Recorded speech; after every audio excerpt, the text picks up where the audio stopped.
Hello students, कैसे आप सब। स्वागत है आपका फिर से आपके अपने चैनल केसीएल ट्यूटोरियल में। और आज हम बात करेंगे एक नए एंटीबायोटिक के बारे में जिसका नाम है क्विनोलोन्स। जी हाँ, आज की क्लास में हम ओफ्लॉक्सासिन, सिप्रोफ्लॉक्सासिन, मॉक्सीफ्लॉक्सासिन, गेटिफ्लॉक्सासिन, ये जो एंटीबायोटिक्स हैं वो जिस कैटेगरी में आते हैं उसका नाम है क्विनोलोन्स। आज हम इसी कैटेगरी की बात करने वाले हैं। जी हाँ, आज आपका लेक्चर नंबर है 44। आप तैयारी कर रहे हैं आरआरबी फार्मासिस्ट 2025 की बैच की, और जो तैयारी आप हेल्पफुल है आपके लिए जीपैट ड्रग इंस्पेक्टर के एग्जाम में भी। वैसे यूपी में ड्रग इंस्पेक्टर की भी पोस्ट आ गई है, आप उसकी भी तैयारी कर सकते हैं यूपीएससी के थ्रू। ठीक है, चलिए स्टार्ट करते हैं। और आज हम बात करेंगे एंटीबायोटिक क्विनोलोन के बारे में। तो क्विनोलोन कैटेगरी पहले समझ लेते हैं क्या होता है। क्विनोलोन कैटेगरी का ड्रग किसे कहते हैं क्विनोलोन, क्योंकि इसमें एक खास प्रकार की साइक्लिक रिंग पाई जाती है जिसको क्विनोलोन रिंग कहते हैं। इसी वजह से इसको हम लोग क्विनोलोन एंटीबायोटिक कहते हैं। ये एक सिंथेटिक एंटीमाइक्रोबियल ड्रग है, यानी किसी भी बैक्टीरिया या वायरस से नहीं निकाला जाता है, ये पूरी तरह से सिंथेटिक है। दिस इज सिंथेटिक एंटीमाइक्रोबियल, और इसमें क्विनोलोन न्यूक्लियस पाया जाता है। ये केवल और केवल ग्राम निगेटिव एक्टिविटी शो करता है, यानी नैरो स्पेक्ट्रम है, केवल और केवल ग्राम निगेटिव बैक्टीरिया के लिए काम करता है। लेकिन आगे जब थोड़ा सा आगे और बढ़ेंगे, एडवांस बढ़ेंगे, अगले जनरेशन में जाएंगे, जब हम लोग फ्लोरोक्विनेंस की तरफ जाएंगे तो वो पॉजिटिव भी काम करता है, वो ब्रॉड स्पेक्ट्रम हो जाता है। ठीक है, इसका जो सबसे फर्स्ट क्विनोलोन जो है 1960 में खोजा गया था, और जो सबसे पहला ड्रग था एंटीबायोटिक वो था नैलिडिक्सिक एसिड। सबसे पहला नैलिडिक्सिक एसिड ग्राम नेगेटिव के लिए काम करता था, लेकिन इसका साइड इफेक्ट बहुत ज्यादा थे, इसमें रेजिस्टेंस की प्रॉब्लम बहुत ज्यादा थी, इसलिए इस पे इस्तेमाल ज्यादा नहीं हुआ। और फिर मॉडिफाई करके अगली जनरेशन में फ्लूरोक्विनोलोन्स की डिस्कवरी की गई, यानी नैलिडिक्सिक एसिड के स्ट्रक्चर में हमने एक फ्लोरीन मॉलिक्यूल ऐड कर दिया और एक पिपरिडिन मॉलिक्यूल ऐड कर दिया, वो बन गया फ्लोरोक्विनोलोन। यानी क्या किया हमने, C6 पोजीशन पे हमने फ्लोरीन ऐड कर दिया और C7 पोजीशन पे हमने पिपराजीन ऐड कर दिया। दो मॉलिक्यूल 1980 में हमने क्या मॉडिफाई किया नैलिडिक्सिक एसिड में, नैलिडिक्सिक एसिड के C7 पोजीशन पे हमने फ्लोरीन ऐड किया, फ्लोरो हो गया, और 7 पोजीशन में पिपराजीन ऐड किया, जो बन गया हमारा फ्लोरोक्विनोलोन्स। और इस दो चीज को ऐड करने से असर कई गुना बढ़ गया, रेजिस्टेंस घट गया, स्पेक्ट्रम बढ़ गया, काफी फायदेमंद रहा। यानी जैसे ही हमने ये मॉडिफिकेशन किया, हमने नैलिडिक्सिक एसिड को फ्लोरोक्विनोलोन में कन्वर्ट किया, क्या हुआ, पोटेंसी बढ़ गई, स्पेक्ट्रम बढ़ गया। स्पेक्ट्रम मतलब जो पहले केवल ग्राम निगेटिव के लिए था वो ग्राम पॉजिटिव भी काम करने लगा, टिश्यू में पेनिट्रेशन पावर बढ़ गई, और रेजिस्टेंस जो होता था वो कुछ कम हो गया। ये फायदा हुआ फ्लोरो। अब नैलिडिक्सिक एसिड जो हम लोग पढ़ लेते हैं, क्योंकि इसका इस्तेमाल अब बिल्कुल नहीं होता है, ना के बराबर होता है, क्योंकि अब हमारे पास नई कैटेगरी की ड्रग ऑलरेडी है। तो पहले होती थी इसका इस्तेमाल, तो उसका कुछ जान लेते हैं। केवल ग्राम निगेटिव के लिए इस्तेमाल होता है, खासतौर पे इशर्सिया कोलाई, प्रोटियस, सिबेलिया, इंटरोबैक्टर और सिजेला, इनके खिलाफ इस्तेमाल होता था। स्यूडोमोनास एरेगोनेजा इस प्रकार के एंटीबायोटिक में बिल्कुल भी ये एक्टिव नहीं है, बिल्कुल भी काम नहीं करता, ध्यान दीजिएगा। स्यूडोमोनास सभी ग्राम पॉजिटिव बैक्टीरिया में और निगेटिव में, स्यूडोमोनास में बिल्कुल भी काम नहीं करता, बिल्कुल भी इफेक्टिव नहीं है। आपका नैलिडिक्सिक एसिड की बात हो रही। आगे बात कर ले कैसे काम करता है। नैलिडिक्सिक एसिड जो है वो डीएनए गायरेज एंजाइम को इनहिबिट करता है, ध्यान दीजिएगा, डीएनए गायरेज। देखिए आपका जो नैलिडिक्सिक एसिड है जो सिर्फ ग्राम निगेटिव बैक्टीरिया पे काम करता है, वो डीएनए गायरेज को इनहिबिट करता है। और जब फ्लोरोक्विनोलोन्स की तरफ चलेंगे तो वो पॉजिटिव भी काम करता है। तो जब तुम्हारा फ्लोरोक्विनोलोन्स की तरफ हम चलेंगे तो दो तरीके से काम करता है। निगेटिव वाले बैक्टीरिया में, ग्राम निगेटिव बैक्टीरिया में ये डीएनए गायरेज एंजाइम को इनहिबिट करेगा, और जबकि पॉजिटिव वाले बैक्टीरिया में ये टोपोआइसोमरेज एंजाइम को इनहिबिट करेगा। तो फिलहाल बात करें कि नैलिडिक्सिक एसिड की, तो ग्राम निगेटिव बैक्टीरिया में ये डीएनए गायरेज एंजाइम को इनहिबिट करता है। आपको पता है डीएनए गायरेज, टोपोआइसोमरेज, ये सब एंजाइम जरूरी होते हैं डीएनए के रेप्लिकेशन के लिए। और जब बैक्टीरिया के अंदर डीएनए रेप्लिकेशन नहीं होगा तो उसका ग्रोथ बंद हो जाएगा, यानी ये बैक्टीरियोसाइडल नेचर है, उसको पूरी तरह से किल करने में हेल्प करता है। दूसरी बात करते हैं, लेकिन इसमें रेजिस्टेंस जो है बहुत तेज डेवलप होता है, इसलिए मैंने कहा अब नैलिडिक्सिक एसिड का इस्तेमाल ना के बराबर होता है, लगभग नहीं होता है। काइनेटिक्स की बात करें नैलिडिक्सिक एसिड की, तो ओरल एब्जॉर्प्शन ठीक ठाक है, प्रोटीन बाइंडिंग ठीक ठाक है, लिवर में मेटाबोलाइट होता है, और यूरिन में इसका कंसंट्रेशन काफी हाई होता है, करीब 50 गुना ज्यादा प्लाज्मा से ज्यादा इसका डिसोल्यूशन यूरिन में होता है, इसलिए यूरिन इन्फेक्शन के लिए इसका इस्तेमाल ज्यादा किया जाता है। यूज क्या है, यूरिनरी एंटीसेप्टिक है, ठीक है। बैक्टीरियल डायरिया के लिए भी इस्तेमाल करते हैं, किसी को लैट्रिक उल्टी बहुत ज्यादा हो रही है। और कभी भी इसको नाइट्रोजन फुरेंटाइन के साथ ऐड मत कीजिएगा, क्योंकि नाइट्रोजन फुरेंटाइन के साथ ये अपोजिट काम करता है, एंटागोनाइज काम करता है। एडवर्स इफेक्ट क्या है? जीआई अपसेट होना, रेसेस होना। सीएनएस टॉक्सिसिटी कॉज करता है, हेडेक है, वर्टिगो है, सीजर वगैरह है। अगर किसी व्यक्ति को G6PD डिफिशियंसी है तो उसमें हिमोलिसिस कॉज कर सकता है, उसे कभी नहीं देना है, और बच्चों में कंट्रा इंडिकेटेड होता है इसलिए उसको नहीं दिया जाता है। चलिए अब आते हैं अपने नए एडवांस ड्रग की तरफ जिसका नाम है फ्लोरोक्विनोलोन्स, शॉर्ट फॉर्म में एफक्यूज कहते हैं। मैंने क्या बताया कैसे बनता है? नैलिडिक्सिक एसिड के C6 और C7 पोजीशन पर फ्लोरीन और पिपराजीन ऐड करके हम नैलिडिक्सिक एसिड को फ्लोरोक्विनोलोन में कन्वर्ट कर सकते हैं। अब ये इसमें भी इसको हम लोगों ने दो कैटेगरी में डिवाइड किया है, एक फर्स्ट जनरेशन की ड्रग और दूसरी सेकंड जनरेशन की ड्रग। इसको भी याद कर लीजिए, बहुत इंपॉर्टेंट है। कौन कौन से फ्लोरोक्विनोलोन फर्स्ट जनरेशन में आते हैं? सिप्रोफ्लॉक्सासिन, नॉरफ्लॉक्सासिन, ओफ्लॉक्सासिन और पेफोफ्लॉक्सासिन, पेफ्लॉक्सासिन। ध्यान दीजिएगा, आपको याद कैसे करना है? सिप्रोफ्लॉक्सासिन, नॉरफ्लॉक्सासिन, ओफ्लॉक्सासिन, पेफ्लॉक्सासिन, ये 4 एंटीबायोटिक जो है वो फर्स्ट जनरेशन की। याद करने की ट्रिक है, कूल नर्सेस ऑफन पार्टी। कभी जो लड़कियां जो नर्सेस करती हैं वो अगर जो कूल नेचर की होती है वो अक्सर पार्टी करती है, वो एंजॉय करती हैं। लाइफ तो टफ है उनकी, मरीजों के बीच काम करना, फिर भी वो एंजॉय करती है, पार्टी करती है। फर्स्ट जनरेशन की नर्सेस की बात हो रही है। तो cool nurses often party, cool for C for ciprofloxacin, nurses से एन फॉर नॉरफ्लॉक्सासिन, ऑफन से ऑफ्लॉक्सासिन और पी फॉर पेफोफ्लॉक्सासिन। ध्यान से। अब आते हैं सेकेंड जनरेशन फ्लोरोक्विनोल्स की तरफ, तो वो है लिवोफ्लॉक्सासिन, मॉक्सीफ्लॉक्सासिन, स्पैरफ्लॉक्सासिन, गेमीफ्लॉक्सासिन एंड प्रूलीफ्लॉक्सासिन। ध्यान दीजिएगा, ये अलग ड्रग है, आपको याद करा दूं। लिवोफ्लॉक्सासिन, मॉक्सीफ्लॉक्सासिन, स्पैरफ्लॉक्सासिन, गेमीफ्लॉक्सासिन और प्रूलीफ्लॉक्सासिन। सबसे ज्यादा इस्तेमाल होता है लिवोफ्लॉक्सासिन। ठीक है, अब इसका ट्रिक याद करने का है, लवली मदर सर्व ग्रीन पुलाव।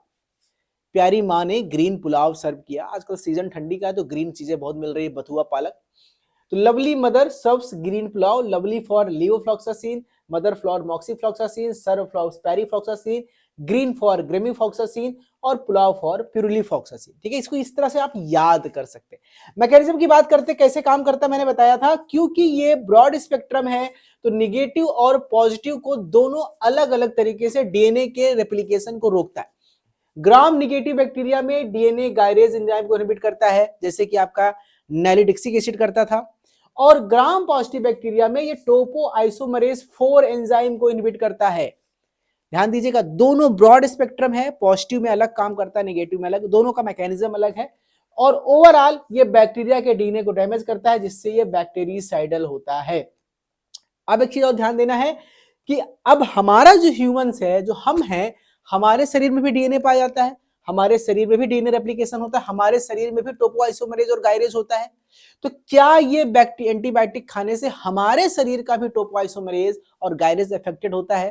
तो ये कह रहा है कि नहीं, ये बहुत ही लो एफिनिटी है, बहुत ही सिलेक्टिव टॉक्सिसिटी करता है, यानी केवल बैक्टीरिया को किल करेगा, आपको नहीं मारेगा। ये कहा जाता है ये ह्यूमन एंजाइम के खिलाफ बहुत लो सेंसिटिव होता है। ऐसा नहीं कह रहा है कि बिल्कुल काम आपको नुकसान नहीं करेगा, लेकिन लो सेंसिटिव कहा जा रहा है। ठीक है, अब बैक्टीरिया के साथ एक बड़ी दिक्कत है, एंटीबायोटिक्स रेजिस्टेंट डेवलप करते हैं। क्यों डेवलप करते हैं? क्योंकि बैक्टीरिया बहुत जुगाड़ू होते हैं, वो अपना रास्ता खोज लेते हैं। तो सबसे बड़ा कारण है इसमें रेजिस्टेंस का फ्लोरोक्विनोलोन्स में, वो है क्रोमोसोमल म्यूटेशन। अगर आप ओफ्लॉक्सासिन, सिप्रोफ्लॉक्सासिन, गैटिफ्लॉक्सासिन, मॉक्सीफ्लॉक्सासिन, लिवोफ्लॉक्सासिन प्रॉपर नहीं खा रहे हैं, डोज पूरा नहीं कर रहे हैं, कोर्स पूरा नहीं कर रहे हैं, तो आपके अंदर बैक्टीरिया क्रोमोसोमल म्यूटेशन करके अपने आप को मॉडिफाई कर लेते हैं और फिर वो डीएनए आपके जो एंजाइम है उसको अफेक्ट होने से बचा लेते हैं। ये डीएनए गायरेज और टोपोआइसोमरेज को अल्टर कर लेते हैं। अल्टर करने का मतलब है अपने शेप को इस तरह चेंज कर लेंगे कि अब आपका एंटीबायोटिक उस पर काम नहीं करेगा और ड्रग की एंट्री को भी इनहिबिट करेगा, एफ्लक्स को भी इंक्रीज करेगा, लेकिन इसमें किसी भी प्रकार का प्लाज्मिड रेजिस्टेंस शो नहीं करता, यानी प्लाज्मिड के जरिए आपका रेजिस्टेंस यहां पे प्रॉब्लम क्रिएट नहीं कर रहा है। ठीक है, चलिए आगे बात करते हैं। सिप्रो, अब चलिए अलग अलग ड्रग को थोड़ा सा हम शॉर्ट में पढ़ लेते हैं, जितने भी हमारे ड्रग्स हैं दोनों जनरेशन में। सिप्रोफ्लॉक्सासिन की बात करें तो ये हाईली सेंसिटिव ड्रग है, यानी कि ये अब पॉजिटिव नेगेटिव दोनों के लिए इस्तेमाल करते हैं, ब्रॉड स्पेक्ट्रम है, खासतौर पे इंट्रोबैक्टीरिया, नेजेरिया, गोनोरिया, सॉल्मिनेला टाइफी, टाइफाइड फीवर में आप दे सकते हैं, सिजेला, विब्रियो कॉलरी, इन्फ्लुएंजा, इन सब केसेस में आप इस मेडिसिन को इस्तेमाल कर सकते हैं सिप्रोफ्लॉक्सासिन। इन सभी प्रकार के कॉलरा में, टाइफाइड में, मलेरिया, आपका निजेरिया में, इन सब में इस्तेमाल होता है। ठीक है। और सेंसिटिव किस में है? स्यूडोमोनास इन्फेक्शन में, स्टेफिलोकोकस इन्फेक्शन में और माइकोबैक्टीरियम ट्यूबरकुलोसिस यानी टीबी के पेशेंट में ये थोड़ा सा सेंसिटिव होता है मॉडरेटली। रेजिस्टेंस देखा जाए तो जिप्रोफ्लॉक्सासिन जितने भी एनारोबिक बैक्टीरिया हैं जैसे बैक्टीरियोइड्स और क्लास्ट्रीडिया निमोनी, इन केसेस में ये थोड़ा सा रेजिस्टेंस डेवलप करता है ज्यादा। काइनेटिक की बात करें, टैबलेट के फॉर्म में मिलता है, ओरल एब्जॉर्प्शन बहुत अच्छा है, टिश्यू पेनिट्रेशन भी बहुत अच्छा है, लंग प्रोस्टेट बोन में इसका पेनिट्रेशन ज्यादा देखा जाता है।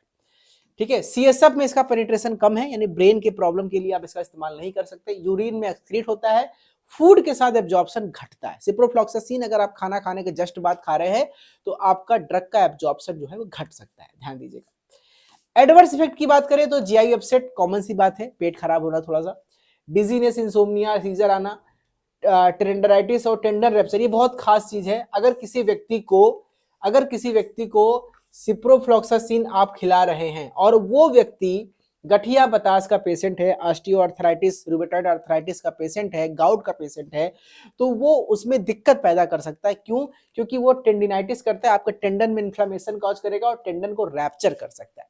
इसलिए किसी भी व्यक्ति को जिसको ऑलरेडी स्टेरॉइड्स चल रहे हैं या फिर जिसको प्रॉब्लम है, ऑलरेडी उसको प्रॉब्लम है गठिया बतास की, तो सिप्रोफ्लॉक्सासिन थोड़ा सा अवॉइड कीजिए। फोटोसेंसिटिविटी हो सकती है, कॉन्ट्रा इंडिकेटेड प्रेगनेंसी में नहीं दिया जाता है और बच्चों में भी नहीं दिया जाता है, ये चीज आपको याद रखना है in the case of ciprofloxacin.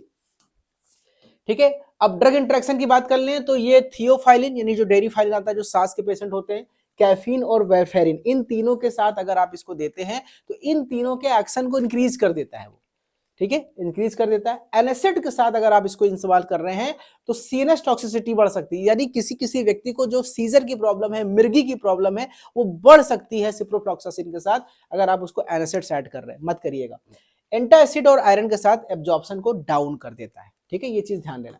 Major use की बात करें तो सिप्रोफ्लॉक्सासिन का इस्तेमाल सबसे ज्यादा कहां करते हैं? फर्स्ट इस्तेमाल करते हैं यूटीआई और प्रोस्टेटिस में। फीमेल्स में जब यूटीआई प्रॉब्लम होती है और मेल में जब प्रोस्टेट में इन्फ्लेमेशन होता है तो दोनों ही केस में सबसे ज्यादा सिप्रोफ्लॉक्सासिन का इस्तेमाल किया जाता है। वहीं गैस्ट्रोएंटेराइटिस में पेट वगैरह खराब है, लैटरिंग हो रही है, ज्यादा लूज मोशंस हो रहे हैं, डायरिया हो गया है, उस केस में भी सिप्रोफ्लॉक्सासिन का इस्तेमाल करते हैं। आपने देखा होगा सिप्लॉक्स टीजेड आता है टैबलेट, सिप्रोफ्लॉक्सासिन के साथ टिनिडाजोल मिलाकर के टैबलेट मार्केट में बहुत बिकता है फॉर डायरिया।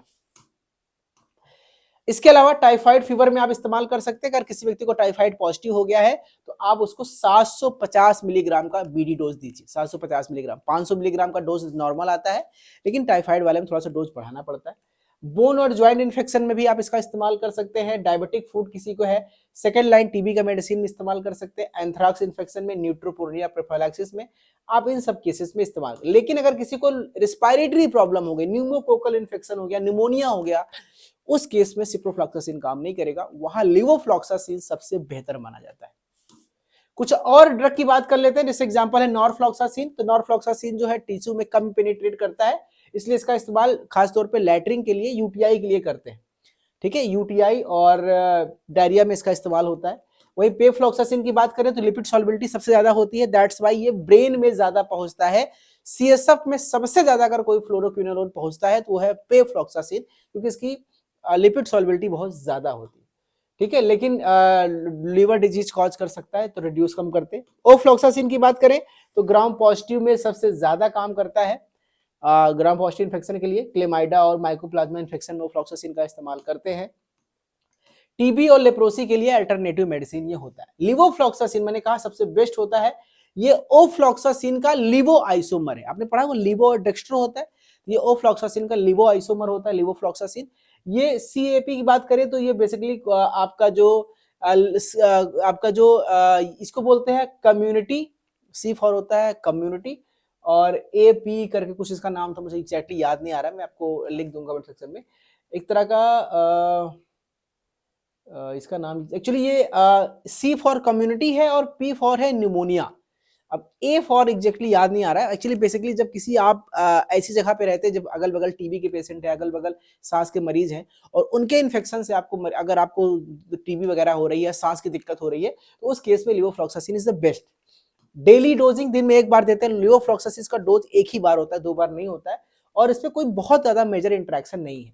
मॉक्सीफ्लॉक्सासिन की बात करें तो ये न्यूमोकोकल और एनर्बोज दोनों में इस्तेमाल होता है। यूटीआई में इसका इस्तेमाल नहीं होता है, ठीक है, ये क्यूटी प्रोलॉन्गेशन का रिस्क बढ़ता है। स्पेरिफ्लॉक्सासिन और गेटिफ्लॉक्सासिन में क्यूटी प्रोलॉन्गेशन होता है। गेटिफ्लॉक्सासिन जो है इंडिया में बैन है। वहीं जेमिफ्लॉक्सासिन की बात करें तो निमोकोकल एक्टिविटी बहुत ज्यादा होती है, रैशेस कॉमन है। और फ्लूरिफ्लॉक्सासिन जो है वो प्रो ड्रग होता है यूरिफ्लॉक्सासिन का, यूटीआई और ब्रोंकाइटिस के लिए इस्तेमाल करते हैं। ठीक है, कुछ अब चलिए कुछ की एग्जांपल देख लेते हैं। इस पूरे चैप्टर का मोटा मोटा 4-5 बातें याद कर लेते हैं जो क्वेश्चन में कई बार पूछा गया है। फ्लोरोक्विनोलोज जो है वो बैक्टीरियासाइडल इन नेचर होते हैं। इससे पहले आपने पढ़ा था, कल जो चैप्टर में पढ़ा था हम लोगों ने क्या पढ़ा था याद है, सल्फोनामाइड, वो बैक्टीरियास्टैटिक इन नेचर था। हमेशा ध्यान दीजिए, दो मैकेनिज्म पे काम करता है, डीएनए गायरेज और टोपोआइसोमरेज 4 को इनहिबिट करता है। ग्राम पॉजिटिव में डीएनए गायरेज और ग्राम नेगेटिव में टोपोआइसोमरेज 4। प्रेगनेंसी में कभी नहीं देना है आपको फ्लोरोक्विनोलोन्स। टेंडन और अगर स्टेरॉइड के साथ आप किसी व्यक्ति को दे रहे हैं तो उसके टेंडन रिएप्चर है, पैर में जोड़ों में दर्द वगैरह की दिक्कत बढ़ सकती है। बेस्ट कैप ड्रग यानी कि लिवोफ्लॉक्सासिन, मॉक्सीफ्लॉक्सासिन सांस की दिक्कतों के लिए, रिस्पायरेटरी प्रॉब्लम के लिए सबसे बेस्ट ड्रग है। यूटीआई के लिए सबसे बेस्ट ड्रग है सिप्रोफ्लॉक्सासिन। और नैलिडेक्सिक एसिड जो है वो यूरिनरी एंटीसेप्टिक केवल काम करता है। नैलिडेक्सिक एसिड का यूज ना के बराबर होता है। ये रहा पूरे चैप्टर का लब्बो लबाब, पूरे चैप्टर का सारांश। चलिए अब बढ़ते हैं हमने क्वेश्चंस की तरफ। क्वेश्चन भी बहुत आसानी से आपको समझ में आ जाएंगे अगर आपने लेक्चर को बहुत ध्यान से पढ़ लिया है। क्वेश्चन आपको बहुत मजा आने वाला है। Question number 1, the pharmacological modification that led to development of fluoroquinolone with enhanced potency and tissue penetration. यानी कह रहा है कि नैलिडिक्सिक एसिड में कौन सा मॉडिफिकेशन करके हम बनाते हैं फ्लोरोक्विनोलोन जिससे इसकी पोटेंसी और पेनिट्रेशन पावर बढ़ जाती है। तो आपको याद होना चाहिए। चारों ऑप्शन ध्यान से देखिए, बताइए कौन सा जवाब सही है। चारों ऑप्शन आपके स्क्रीन पे है, आप ध्यान से पढ़िए। पहले अभी मैंने आपको थोड़ी देर पहले पढ़ाया था, जवाब आपके आ रहे हैं। जी हाँ, बहुत लोग जवाब बी है। ए भी, ए नहीं बेटा, बी। हाँ वेरी गुड, सही, ऑप्शन नंबर बी सही है। 6 पोजीशन पे फ्लोरीन और 7 पोजीशन पे पिपराजीन ऐड करने से नैलिडिक्सिक एसिड बन जाता है फ्लोरोक्विनोलोन और जिसकी पोटेंसी और पेनिट्रेशन पावर बढ़ जाती है। क्वेश्चन नंबर 2 की तरफ चलते हैं। Nalidixic acid achieves therapeutic efficacy in urinary tract infection mainly because, यानी जो आपके नैलिडिक्सिक एसिड है ये यूरिनरी ट्रैक्ट इन्फेक्शन के लिए इस्तेमाल किया जाता है, सिर्फ और सिर्फ यूटीआई के लिए। ऐसा क्या होता है, किस कारण से नैलिडिक्सिक एसिड का इस्तेमाल यूटीआई के केस में किया जाता है? ठीक है, चार ऑप्शन पढ़िए। It has low MIC against systemic pathogen, it has prolong plasma half life, या it attains very high urinary concentration, it resistant to bacterial metabolism. तो जी हाँ, इसका सही जवाब है ऑप्शन नंबर सी, क्योंकि आपको पता है ये यूरिनरी कंसंट्रेशन सबसे ज्यादा एब्जॉर्ब होता है, तो उस केस में ज्यादा कंसंट्रेशन होने के कारण यूटीआई में ये काम आता है। क्वेश्चन नंबर 3 की तरफ चलते हैं। Which organism is intrinsically resistant to nalidixic acid? कौन सा ऑर्गेनिज्म जो है नैलिडिक्सिक एसिड से रेजिस्टेंट है, जिस पे काम नहीं करता? तो नैलिडिक्सिक एसिड केवल और केवल ग्राम पॉजिटिव पे काम करता है और एक ऑर्गेनिज्म पे और काम नहीं करता है, नेगेटिव तो काम ही नहीं करता है। तो ई कोलाई, सिवेलिया, प्रोटियस, ये सारे ग्राम पॉजिटिव ही हैं। स्यूडोमोनास एरेगनोजा पे बिल्कुल काम नहीं करता है, ऑप्शन नंबर डी। इसके साथ ये रेजिस्टेंस डेवलप करता है, मैं आपको बताया था। Question number 4, the rapid development of resistance to nalidixic acid is primarily due to. Nalidixic acid के साथ देखा गया है कि ये बहुत जल्दी रेजिस्टेंस शो करने लगता है, किस मैकेनिज्म के कारण, किस कारण? चारों ऑप्शन ध्यान से पढ़िए, मैंने आपको बताया था थोड़ी देर पहले, आपको याद आ जाएगा कि मैंने क्यों बताया था। चारों ऑप्शन ध्यान से पढ़ लीजिए आप। वेरी गुड, सही जवाब है option number C, chromosomal mutation show करता है, दैट्स व्हाई ये रेजिस्टेंट डेवलप करता है बहुत तेजी के साथ। Question number 5, the main target enzyme inhibited by fluoroquinolone in gram positive bacteria. Fluoroquinolone दो एंजाइम को इनहिबिट करता है, पॉजिटिव में अलग, नेगेटिव में अलग। पूछ रहा है ग्राम पॉजिटिव बैक्टीरिया में किसके जरिए ये इनहिबिट करता है? ध्यान दीजिएगा, नैलिडिक्सिक एसिड सिर्फ नेगेटिव के लिए होता है, ये नेगेटिव पॉजिटिव दोनों के लिए होता है। बताइए ग्राम पॉजिटिव किसके लिए काम कर रहा है? चार ऑप्शन ध्यान से देख लीजिए। वेरी गुड, सही है, ऑप्शन नंबर डी सही है, टोपोआइसोमरेज 4। जिन्होंने डीएनए गायरेज बताया भाई साहब, वो ग्राम नेगेटिव के लिए होता है। Question number 6, which statement correctly explain the selective toxicity of fluoroquinolone. ठीक है, फ्लोरोक्विनोलोन की जो टॉक्सिसिटी है, सेलेक्टिव टॉक्सिसिटी की बात हो रही है। सिलेक्टिव का मतलब कि केवल और केवल बैक्टीरिया के डीएनए को काम लगाएगा, आपके डीएनए को छेड़छाड़ नहीं करेगा, इसे कहते हैं सेलेक्टिव टॉक्सिसिटी। अब इससे बताइए चारों ऑप्शन में कौन सा ऑप्शन इस बात को सही ठहरा रहा है। चारों ऑप्शन ध्यान से पढ़िए, मैं हट रहा हूं, आपके सामने स्क्रीन पे है, चारों ऑप्शन पढ़िए पहले।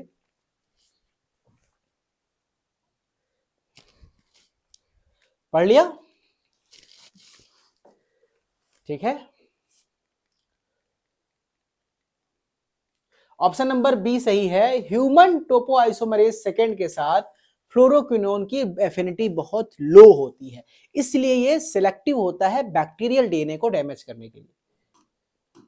Question number 7, all of the following mechanism contribute to fluoroquinolone resistance. सभी के सभी मैकेनिज्म से फ्लोरोक्विनोन रेजिस्टेंस डेवलप करता है, एक को छोड़कर। चलिए चारों ऑप्शन ध्यान से पढ़िए, लेक्चर अगर आपने समझा है तो आपको समझ में आ जाएगा किस मैकेनिज्म के द्वारा रेजिस्टेंस डेवलप नहीं हो रहा है। चारों ऑप्शन ध्यान से पढ़िए।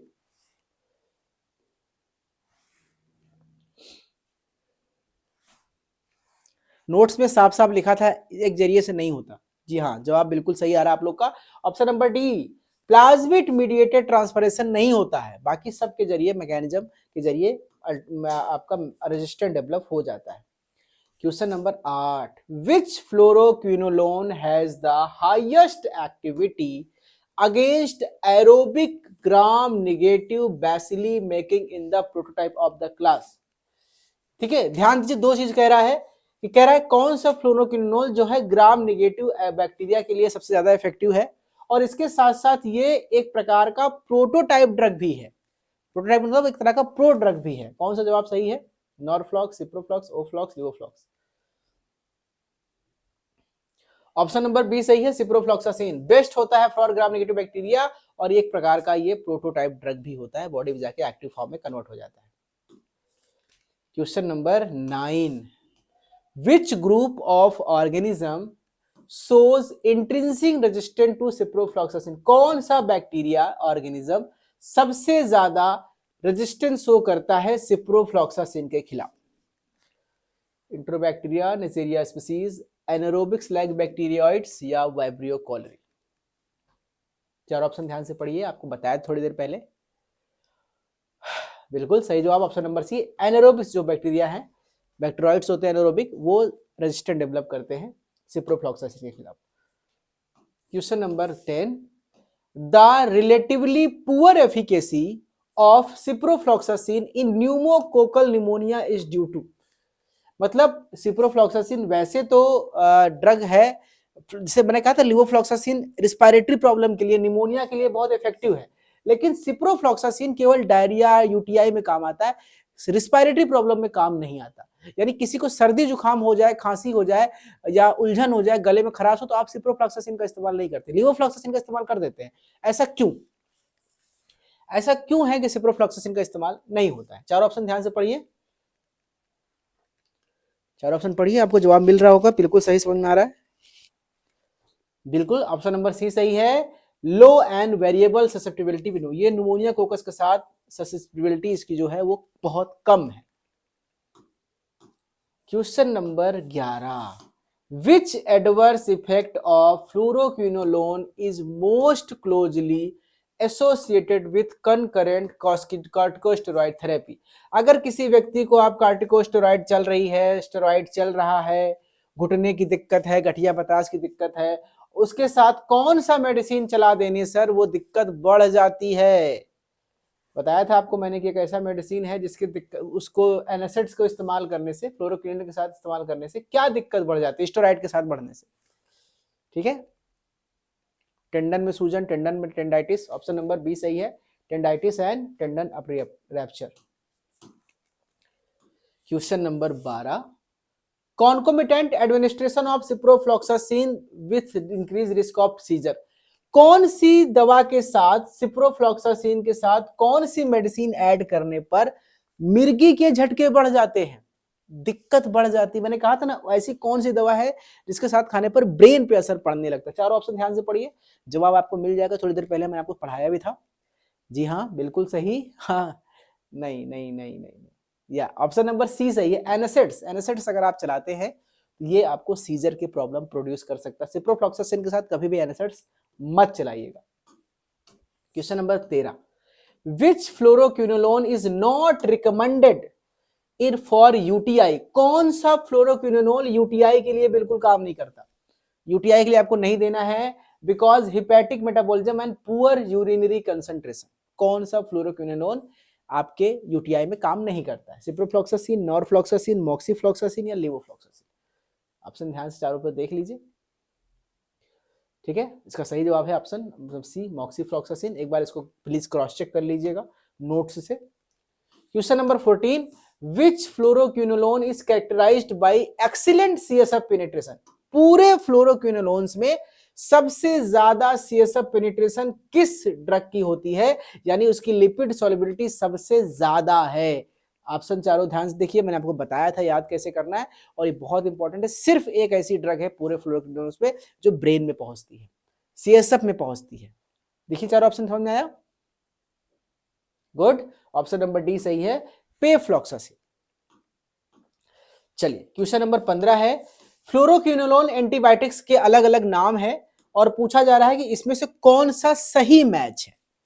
कि गेवीफ्लॉक्सासिन जो है यूटीआई के लिए इस्तेमाल करते हैं, लिवोफ्लॉक्सासिन का इस्तेमाल रिस्पायरेटरी प्रॉब्लम के लिए करते हैं फॉर सीएपी, या नॉरफ्लॉक्सासिन का इस्तेमाल टिश्यू पेनिट्रेशन हाई होता है, या प्यूरिफ्लॉक्सासिन जो है क्यूटी प्रोलॉन्गेशन हाई होता है?